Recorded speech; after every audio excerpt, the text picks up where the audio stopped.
Good morning everyone. आप सभी साथियों का स्वागत है इस वीडियो में डिस्कस करेंगे दोस्तों झारखंड बीएड एंट्रेंस 2019 में टीचिंग एप्टीट्यूड के जो सवाल पूछे गए थे उनको देखेंगे विद सॉल्यूशन। बहुत सारे कॉन्सेप्ट भी आपको समझने को यहाँ पर देखने को मिलेंगे। 19 से 24 तक के सारे पीवाईक्यू आपको इस चैनल पर मिलेंगे विद सॉल्यूशन। कंप्लीट तैयारी के लिए रामगढ़ एडुकेट चैनल ज्वाइन कर लीजिएगा। बिल्कुल फ्री क्लासेस, नोट, सारी चीज़ें बिल्कुल आपको फ्री में मिल रही हैं। लाइव क्लासेस शाम में प्रतिदिन होती हैं। तो इस वीडियो में जो करना है उसे शुरू करते हैं हम लोग। चलिए, टीचिंग एप्टीट्यूड बिल्कुल नया सेगमेंट है। 40 मार्क्स के लिए यहाँ पर पूछे जाते हैं सवाल। बहुत कन्फ्यूज़न क्रिएट होता है, तो थ्योरी वाइज जितने भी थ्योरी क्लासेस हैं आप कीजिए, टॉपिक वाइज क्वेश्चन कीजिए रामगढ़ एडुकेट से, तो डाउट जो है आपके क्लियर हो जाएंगे। रेगुलर क्लास आप करेंगे तो निम्न में से कौन सा कथन विकास के बारे में सत्य नहीं है। अब विकास क्या होता है, वृद्धि क्या होता है, बहुत सारी चीज़ें हमने डिस्कस करी हैं क्लास में, ठीक है। तो यहाँ पर विकास अंतः क्रिया का फल है। बिल्कुल अंतः क्रिया होता है विकास। किसका अंतः क्रिया है? आपका आनुवांशिकता यानी कि हेरिडिटी और वातावरण दोनों के बीच में बालक का या किसी भी व्यक्ति का, जंतु का अंतः क्रिया होता है, तो उसका रिजल्ट होता है क्या? डेवलपमेंट, विकास।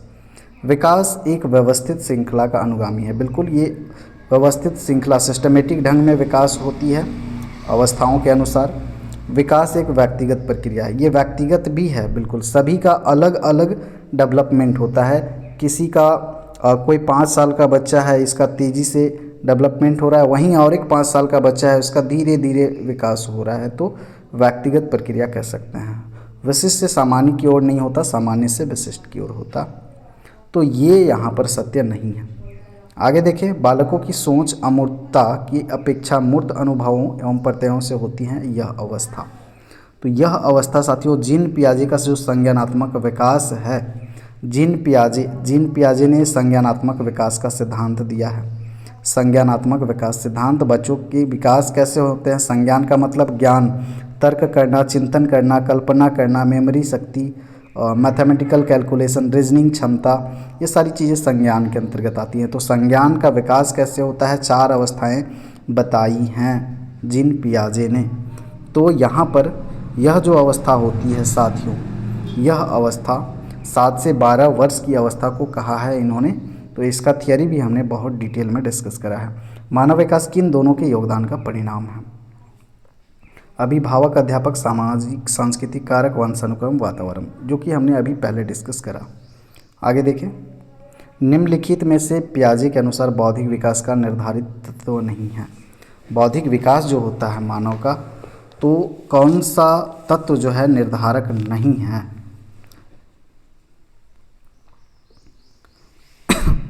तो यहाँ पर सामाजिक संरक्षण हो जाएगा। ये आपका बौद्धिक विकास का निर्धारक कारक नहीं है या तत्व नहीं है। आगे देखिए, विशेष आवश्यकता वाले बच्चे। अब विशेष आवश्यकता किनको पड़ती है? जो बहुत गरीब हैं, जो पिछड़े हैं, या जो शारीरिक रूप से पिछड़े हैं या मानसिक रूप से पिछड़े हैं, इनको विशेष आवश्यकता की आवश्यकता पड़ेगी, ठीक है। इनको पढ़ाने के लिए निम्नलिखित में से कौन सी व्यूह रचना उपयुक्त है? कौन सी व्यूह रचना? जब भी सवाल को आप करें, आप सोचें कि आप एक बहुत अच्छे टीचर हैं, एक अच्छे शिक्षक हैं। छात्रों के लिए सबसे बेहतर तरीका क्या हो सकता है, इस हिसाब से क्वेश्चंस का आप डील करना शुरू करें तो चीज़ें आसान थोड़ी होंगी। अधिकतम बच्चों को सम्मानित करते हुए कक्षा में चर्चा करना, ये तो बहुत उपयुक्त नहीं है। विद्यार्थियों को सम्मानित करते हुए अध्यापक का निर्देशन, सहकारी अधिगम तथा पीयर ट्यूरिंग, ये बेस्ट मेथड माना जाता है। तो यहाँ पर आपका करेक्ट आंसर हो जाएगा साथियों 35 का सी। देखिए, पीयर ट्यूरिंग, ग्रुप लर्निंग करेंगे, सहकारी अधिगम उनको देंगे तो ये ज़्यादा बेहतर सीखते हैं ग्रुप में। चलिए आगे देखें।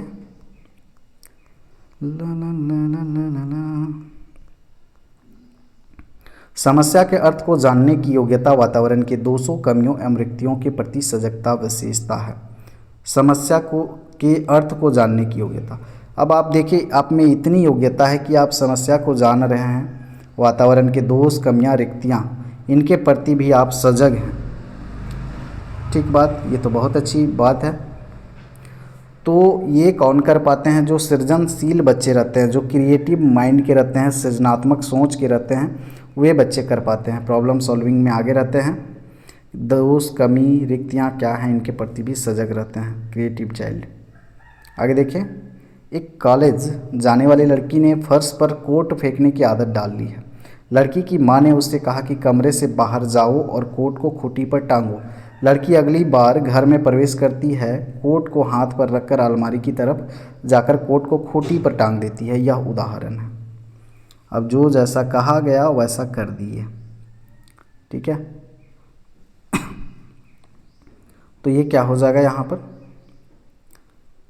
जैसा जैसा कहा जा रहा है वैसा वैसा कर रही है। तो ये श्रृंखलागत अधिगम, ये सीख रही है श्रृंखलागत अधिगम के द्वारा। अधिगम मतलब सीखना होता है। आगे देखिए, अभिप्रेरणा दो तरह के होते हैं, बाह्य प्रेरणा, आंतरिक प्रेरणा।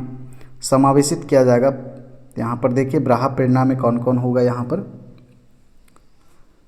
प्रशंसा और दोषारोपण अगर किसी को करते हैं तो प्रेरित होगा, ठीक बात है। प्रतिद्वंद्विता से भी प्रेरित हो सकता है। पुरस्कार, दंड का लालच से परिणाम ज्ञान, ये सभी आपके हो जाएंगे यहाँ पर।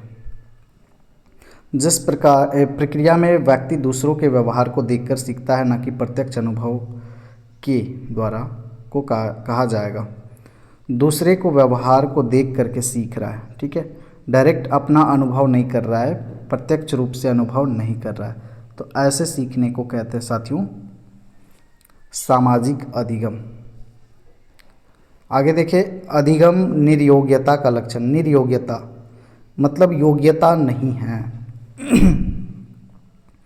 निर्योग्यता, अधिगम सीखने की योग्यता का लक्षण नहीं है। भागने की, अगर कोई भाग रहा है तो इससे हम थोड़ी पता लेंगे कि वो निर्योग्य है, सीखेगा नहीं। कोई अशांत, ऊर्जावान या विध्वंस अगर है तो इससे भी हम डिसाइड नहीं कर सकते कि अधिगम निर्योग्यता है। अधिगम को प्रभावित करेगा अवधान संबंधी बाधा या फिर किसी तरह का विकार है, मानसिक विकार, शारीरिक विकास, तो ये अधिगम निर्योग्यता का लक्षण है। अधिगम को प्रभावित करेगा। अधिगम को प्रभावित करने वाला व्यक्तिगत कारक, पर्सनल क्या कारक है, लर्निंग को प्रभावित करने वाला। तो देखिए, अधिगम हम कब करते हैं साथियों, हमारा जो एज है जैसे जैसे बढ़ता है वैसे वैसे हम लर्निंग करते हैं, सीखते चले जाते हैं, सीखते चले जाते हैं। और एज जैसे जैसे बढ़ता है हमारे में मैच्योरिटी बढ़ती जाती है। तो ये आपका परिपक्वता एवं आयु हो जाएगा। आगे देखिए, एक क्रिकेट खिलाड़ी अपनी गेंदबाजी के कौशल को विकसित कर लेता है पर यह उसके बल्लेबाजी के कौशल को प्रभावित नहीं करता, इसे कहते हैं। गेंदबाजी करने का कौशल विकसित कर लिया है लेकिन बल्लेबाजी का कौशल को प्रभावित नहीं करता।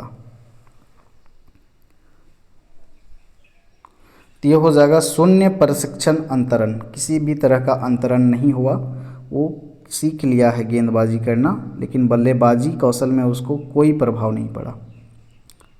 चलिए, और यह जो सिद्धांत है, यह जो मत है साथियों क्रॉनबेक का है।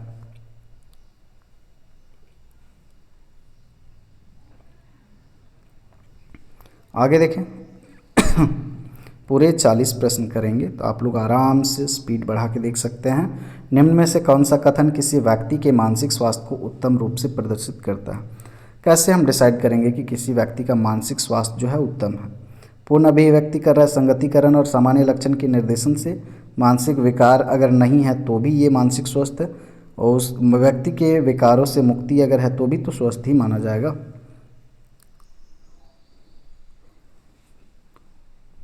अगर यहाँ पर मानसिक विकार अगर नहीं है तो मानसिक रूप से स्वस्थ उत्तम रूप से प्रदर्शित करता है। सामान्य लक्षण निर्देशित कर रहा है, यहाँ लक्षण तो दिख रहा है साफ साफ, तो यहाँ पर ए हो जाएगा आपका। आगे देखिए, फ्रायड, पियाजे एवं अन्य मनोवैज्ञानिकों ने व्यक्तित्व विकास की विभिन्न अवस्थाओं के संदर्भ में व्याख्या की है, परंतु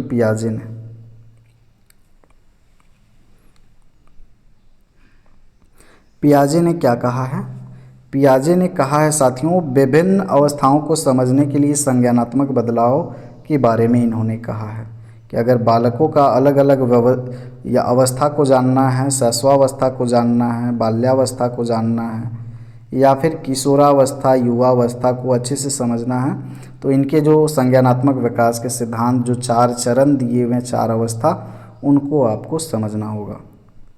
गिलफोर्ड ने अभिसारी चिंतन पद का प्रयोग किसके समान अर्थ में किया है? गिलफोर्ड ने अभिसारी चिंतन, अभिसारी चिंतन इंपॉर्टेंट टर्म है। तो ये सृजनात्मकता के लिए है साथियों।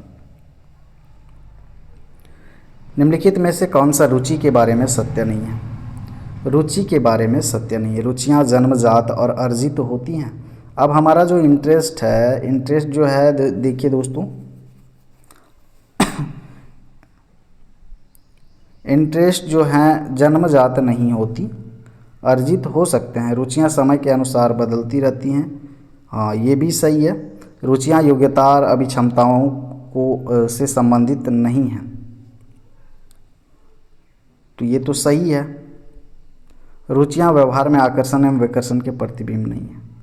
देखिए यहाँ पर सत्य नहीं है। सत्य ये है, रुचियाँ हम समाज में आकर कुछ सीखते भी हैं, अर्जित करते हैं, और कुछ रुचियाँ जो हैं जेनेटिक भी होती हैं, जीन के आधार पर भी स्थानांतरित होकर के आती हैं।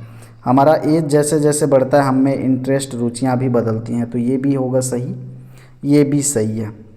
यहाँ पर रुचि के बारे में सत्य नहीं है पूछा है, तो ये विकल्प हो जाएगा रुचि के संदर्भ में। आगे देखिए, अभिवृत्ति है, अभिवृत्ति, एप्टीट्यूड, एटीट्यूड, एप्टीट्यूड दोनों अलग अलग हैं।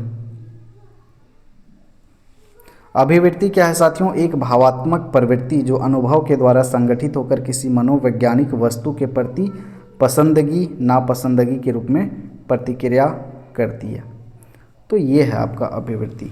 डेफिनेशन याद रखिएगा। चलिए, व्यक्तित्व एवं बुद्धि में वंशानुक्रम की। अब पर्सनैलिटी जो होता है और जो बुद्धि होता है आपका इंटेलिजेंस, इसमें वंशानुक्रम का भूमिका है कि नहीं है? बिल्कुल, यहाँ पर बुद्धि में भूमिका तो होती है।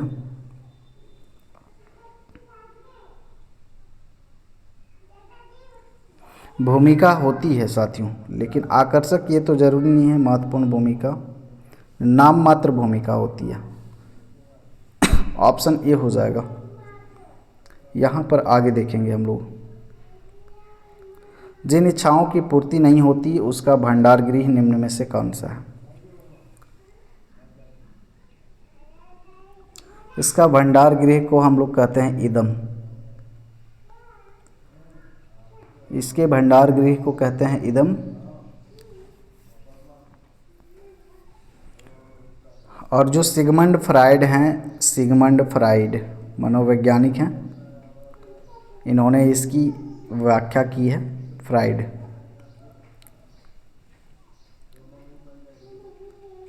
आगे देखिए, रक्षा तंत्र बहुत सहायता करता है। रक्षा तंत्र बहुत सहायता करता है दबाव से निपटने में। आगे देखिए, शारीरिक निर्योग्यता वाले व्यक्ति के लिए निम्नलिखित में से कौन सी युक्ति रक्षा तंत्र में सबसे संतोषजनक है?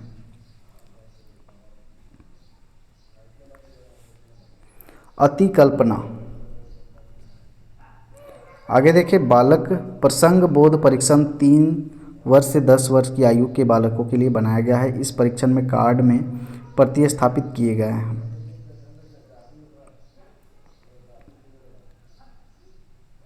तो इस कार्ड में साथियों लोगों के जगह पे जानवरों का परीक्षण कार्ड में प्रतिस्थापित किया गया है, जानवरों का।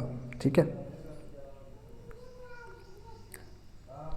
आगे देखिए, सृजनशीलता के पोषण के लिए एक अध्यापक को निम्न में से किस विधि की सहायता लेनी चाहिए? सृजनशील को पोषण करना है, कोई अगर क्रिएटिव है तो उसका पोषण करना है, उसको मोटिवेट करना है, बढ़ावा देना है। सबसे बेहतर विकल्प है यहाँ पर व्याख्यान विधि। बहुत इंपॉर्टेंट नहीं है। अगर कोई ऑलरेडी सृजन है तो इसका आप ब्रेन स्टॉर्मिंग करें या फिर विचारावेश। सबसे बेहतर ये है आपका ब्रेन स्टॉर्मिंग। कौन सा कथन सही नहीं है? आवश्यकता वंचना की शारीरिक अवस्था नहीं है। बिल्कुल सही बात है। ये कोई अवस्था नहीं है, आवश्यकता वंचना शारीरिक अवस्था बिल्कुल नहीं है। तो सही नहीं है, ये है तो ये यहाँ पर हो जाएगा सही नहीं है, ऑप्शन ए हो जाएगा आपका। शिक्षा का अधिकार अधिनियम 2009 में एक अध्यापक के लिए न्यूनतम कार्य घंटे प्रति सप्ताह निर्धारित किए गए हैं। तो ये 45 घंटे एक सप्ताह में। शिक्षा का अधिकार अधिनियम 2009 में एक अध्यापक को निम्न में से किस दायित्वों को पूरा करना होगा? विद्यालय में नियमित रूप से आएंगे, ठीक है, ये तो सही बात है। पाठ्यक्रम का संचालन भी पूरा करेंगे, ये तो सभी हो जाएगा, सभी करने हैं। चलिए आगे देखते हैं। देखिए ये इम्पॉर्टेंट है, एनसीएफ भी इम्पॉर्टेंट है। राष्ट्रीय पाठ्यक्रम रूपरेखा 2005 में शांति शिक्षा को बढ़ावा देने के लिए कुछ क्रियाओं की अनुशंसा की गई है। पाठ्यक्रम रूपरेखा में निम्न में से किसे सूचीबद्ध किया गया है? National curriculum framework. महिलाओं के प्रति आदर एवं जिम्मेवारी का दृष्टिकोण विकसित करने के लिए कार्यक्रम आयोजित किए जाएं। सिर्फ नैतिक शिक्षा का ये बहुत ज़्यादा इम्पोर्टेंट नहीं है, बेहतर यही है यहाँ पर।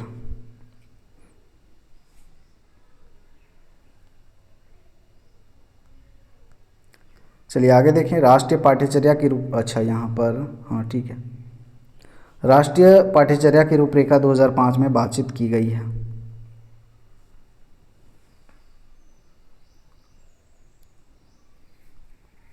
यहाँ बात की गई है ज्ञान अस्थायी है व दिया जाता है से ज्ञान का विकास होता है और इसकी संरचना की जाती है।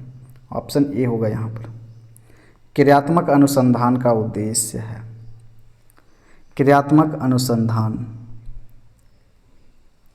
विद्यालय तथा कक्षा में शैक्षिक कार्य प्रणाली में सुधार करना, ये है आपका उद्देश्य क्रियात्मक अनुसंधान का। राष्ट्रीय पाठ्यचर्या रूपरेखा 2005 के अंतर्गत परीक्षा सुधारों में निम्न में से किस सुधार को सुझाया गया है? इसका भी वीडियो है एनसीएफ का, देख लीजिएगा।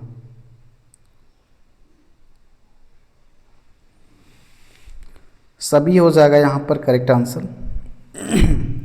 बच्चों के विकास के सिद्धांत को समझना शिक्षक की सहायता करता है। अब बच्चों के विकास के सिद्धांत को समझना शिक्षक की सहायता करता है, बिल्कुल। बच्चों का विकास कैसे होता है, किस एज में कैसा व्यवहार करते हैं, समझना होगा चाइल्ड साइकोलॉजी के माध्यम से। तो ये मदद कैसे करेगा? आर्थिक पृष्ठभूमि में तो कोई मदद नहीं करेगा। क्यों पढ़ाना चाहिए, क्यों नहीं, क्या कैसे पढ़ाना चाहिए, ठीक है। सी ऑप्शन यहाँ पर बेहतर विकल्प है। शिक्षार्थियों के भिन्न अधिगम शैलियों को प्रभावी रूप में संबोधन करने में। पुरुष स्त्रियों की अपेक्षा ज़्यादा बुद्धिमान होती हैं, यह कथन। अब देखिए यह पूर्वाग्रह से क्या है, ग्रसित है ये कथन। लिंग के आधार पर कोई भेदभाव नहीं होना चाहिए और इस लाइन में लिंग के आधार पर भेदभाव हो रहा है, लैंगिक पूर्वाग्रह को प्रदर्शित कर रहा है। आगे देखिए, इरफान खिलौने को तोड़ता है और उसके पुर्जों को देखने के लिए अलग अलग कर देता है। आप क्या करेंगे? अब छोटा बच्चा है, तोड़ रहा है और देख रहा है अलग अलग पुर्जों को, मतलब वो क्रिएटिव होगा, वो इच्छुक है, जानने की कोशिश कर रहा है, ठीक है। तो हमेशा नज़र रखेंगे, जिज्ञासु स्वभाव को प्रोत्साहित करेंगे, उसकी ऊर्जा को सही दिशा में संरक्षित करेंगे, ये बेहतर है। वो जिज्ञासु स्वभाव का है, प्रोत्साहित करेंगे, लेकिन जो ऊर्जा लगा रहा है चीज़ों को तोड़ने फोड़ने में, उसका सही दिशा में संरक्षित करेंगे। तो बी ऑप्शन होगा यहाँ पर। क्रिस्टीना अपनी कक्षा को क्षेत्र भ्रमण पर ले जाती है। देखिए एजुकेशनल टूर पर ले गई है, विद्यार्थी के साथ भ्रमण पर चर्चा करती है। यह किस तरह से सीखना हो रहा है, लर्निंग कैसे हो रहा है? यहाँ पर लर्निंग जो हो रहा है साथियों, आपका सीखने के लिए आकलन हो रहा है। भ्रमण पर चर्चा करती है आकर के वापस।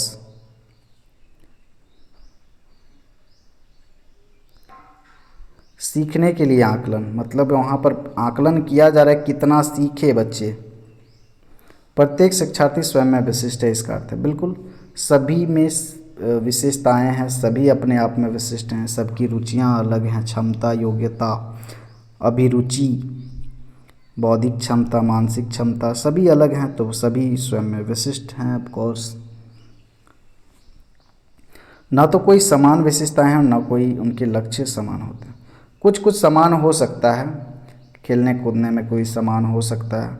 सभी शिक्षार्थियों के लिए एक समान पाठ्यचर्या बिल्कुल संभव है। नेशनल करिकुलम फ्रेमवर्क तो यही कहता है। एक विषम रूपी कक्षा में विद्यार्थियों की क्षमता को विकसित करना असंभव आपके लिए कुछ भी नहीं होना चाहिए। कोई भी दो शिक्षार्थी अपनी योग्यताओं, रुचियों और प्रतिभाओं में एक समान नहीं होते। ये यहाँ पर सही प्रदर्शित कर रहा है आपका। चलिए आगे देखिए।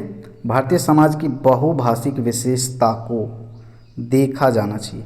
अब देखिए कक्षा में बहुत सारे अलग अलग भाषा के बच्चे होंगे। कोई हिंदी भाषी होगा, बांग्ला भाषी होगा, खोरठा भाषी, नागपुरी भाषी, हिंदी भाषी। तो टीचर को सबको पढ़ाना है, तो इसको आपको एज अ प्रॉब्लम नहीं देखना है कि ये समस्या है। इससे आपको अलग अलग संस्कृति, अलग अलग भाषा के आ रहे हैं, सबका सम्मान करना है। आपको भी अवसर मिलेगा अलग अलग संस्कृति, अलग अलग भाषा सीखने जानने का, तो इसको समस्या के रूप में नहीं देखना। तो कैसे देखा जाना चाहिए? इसको देखा जाना चाहिए विद्यालयी जीवन को समृद्ध बनाने के संसाधन के रूप में आपको देखना है। चुनौती नहीं समझना है इसको, या फिर जटिल कारक, या फिर कुछ समस्या नहीं समझना, बाधा नहीं समझना। अंतिम सवाल, विद्यार्थियों के सीखने में जो रिक्तियां रह जाती हैं उसके निदान के बाद होना चाहिए। अब सीख रहे हैं, अब कुछ रिक्तियां रह गई, कुछ कमियां रह गई, तो उनका सुधार करना है। तो क्या किया जाएगा इसके लिए? इसके लिए किया जाएगा उपचार। निदान के बाद क्या होता है? उपचार किया जाएगा। उपचारात्मक शिक्षण, निदानात्मक शिक्षण शिक्षण वाले क्लास में हुआ है। आगे है रीजनिंग के क्वेश्चंस हैं, तो रीजनिंग के क्वेश्चंस के लिए भी सेपरेट वीडियो आ जाएगा। उसके बाद 20 में और 21 में एग्ज़ाम आपका नहीं हुआ था, कोविड था तो एग्ज़ाम नहीं हुआ था। यूजी के जो मार्क्स हैं उनके बेसिस पे नामांकन हुआ था। तो 22, 23, 24 सबके PYQ मिलेंगे। बने रहे, डटे रहें। धन्यवाद। जोहार।